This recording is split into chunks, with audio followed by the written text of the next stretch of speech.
Welcome, I'm TW. Socrates implying that Albert Einstein, Isaac Newton, Galileo, Stephen Hawking are looking at shadows. Not only these people, but is implying that majority of us are looking at shadows. Even people before him were looking at shadows, and people until this day, this apply. We're still looking at shadows and thinking the shadows are the real thing. Let me explain this. In his argument, where he's discussing the cave scene, where he said there is these prisoners since childhood. They've been in a cave and they were restrained and they only could look in front. They could not even turn their head to look at their fellow prisoners. And this is the environment they grow up in. Just like us, we grew up in this environment where we look at things on the exterior and we think, yeah, this building is the real thing. This car is the real thing. This house is the real thing. Whatsoever man create, that's the real thing. So these prisoners restrained can't look anywhere else but in front.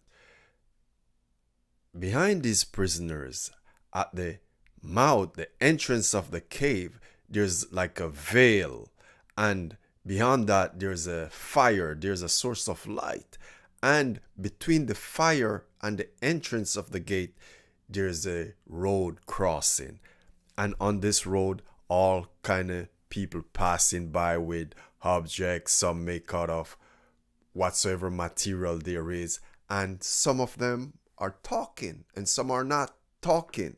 One of his buddies having this conversation with said, this is a strange picture. These are strange prisoners. And Socrates replied, they are from life. They are from life.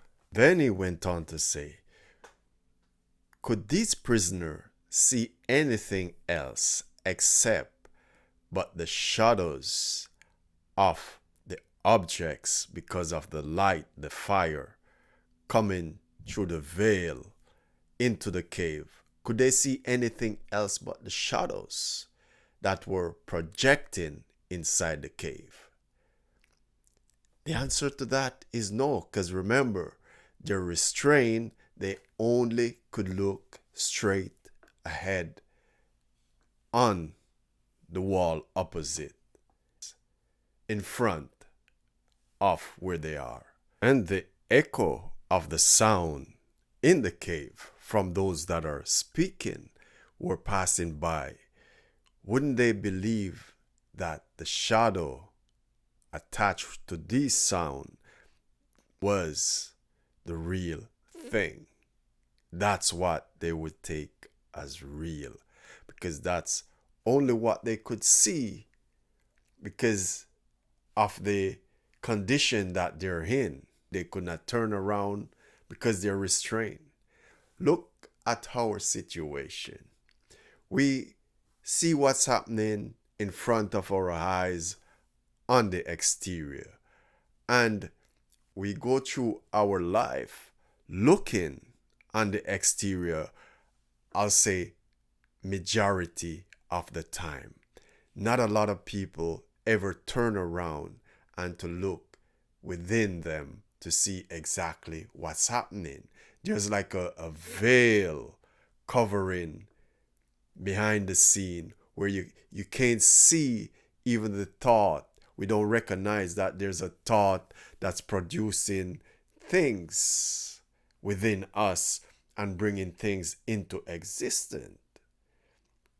We can look at the thoughts and the ideas within us that are reflecting on the exterior in our situation as the objects that were going across the road in front of the cave and reflecting in the cave with the sound and everything. That is what they take for the real thing in the cave. And we're taking for the real thing the things that we're seeing that comes into existence, we're not looking back at the ideas and the thoughts that are generating what we see in existence in front of our eyes. So he went on to say this: wouldn't they assume with each other?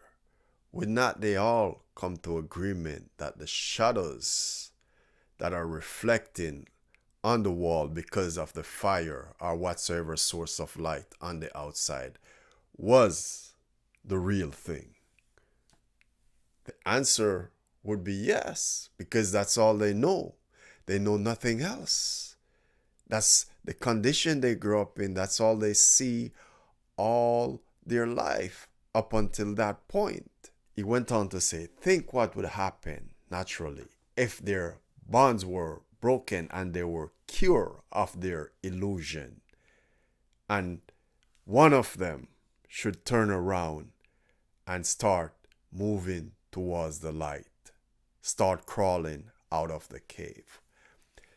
Wouldn't that be painful for him, climbing up while the light is shining in his face? Wouldn't that be difficult for him, because he's not climatized to the light? His eyes are not used to the light. His eyes is used to looking at shadows. So it would be painful for him getting out, going through that veil and getting into the street.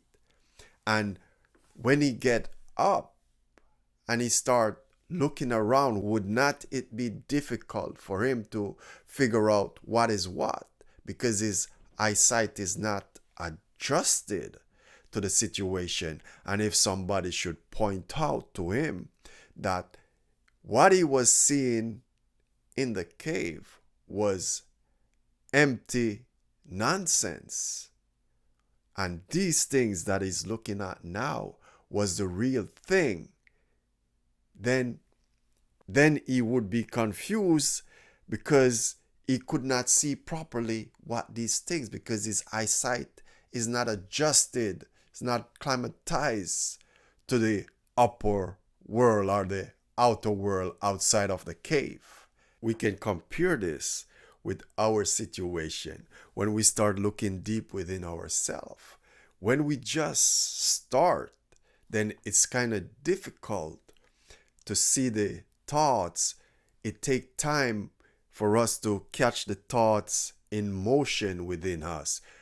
Sometimes we start catching the thought at the hand, we start catching an idea at the hand, and then it takes time as we get adjusted and our awareness gets stronger, then we start catching in the middle, until at certain point we could catch the thought and see what's triggering that thought within us. And once we can see what triggered that thought within us, then we can trace it right back out into existence, because by then you will realize that was the thought that was generating all the emotion within me, like getting me upset or getting me happier whatsoever, or that thought was creating hatred inside of me, that thought was creating jealousy inside of me, or that thought was the thought that was pushing me to become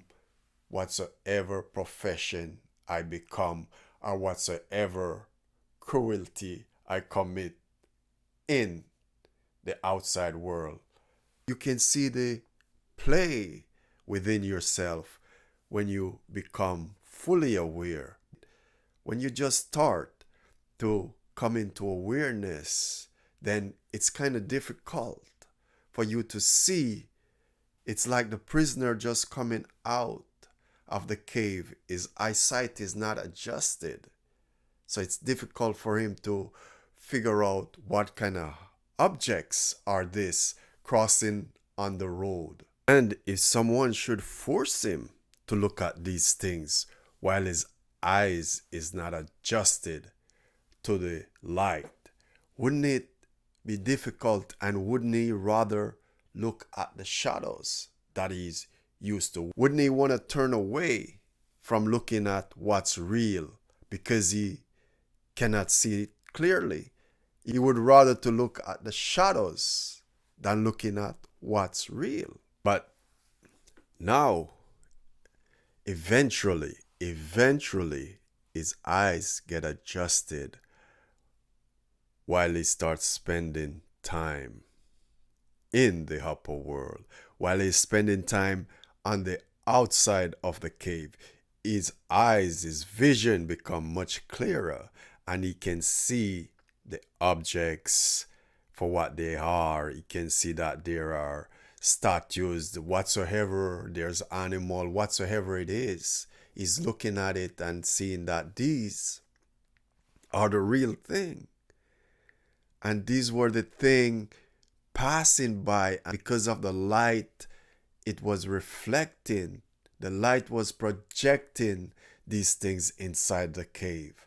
And he see what's making the sound, and he see what's not making sound, and he come to realize, oh, this was what's happening. Eventually his eyes get adjusted and climatize to the light, and now he can look and see that it's the objects and the light that was responsible for the projection of the shadow in the cave. And he could look around and see the trees, he could see the stars in the sky. The last thing he would be able to look at is the sun. And then he would realize that the sun was responsible for the changing of the season, the changing of the year, and all the thing visible that you could see, and recognize that it was the sun that was responsible for the shadows projecting in the cave that he and his fellow prisoners were looking at. And when he realized this and looked back at his old house in the cave, his old place, wouldn't he feel sorry for those guys within the cave and what they take for wisdom, what they take for real? Because now he's looking at what's real. He's not looking at the shadow anymore.